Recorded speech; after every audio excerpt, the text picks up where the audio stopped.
Hey friends, if you wish to perform a system restore and you never created a restore point, then what can you do in that case? So I'll help you with this.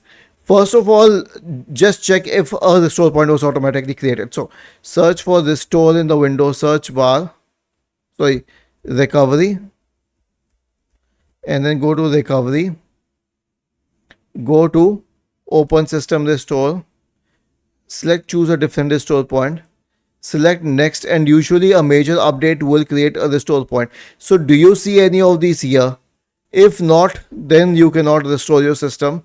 In that case, you will have to completely reset the system. But for the future, click on configure system restore, configure, turn the switch to on, apply, okay, create a restore point, click on create, and this will be created for the future. But for the time being, the only option you'll have to fix the problem, like audio not working or something, will be to completely reset your system.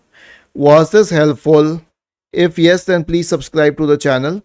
If not, then let us know in the comment section of the video on how we could help you further. Thank you for watching this video and have a nice day.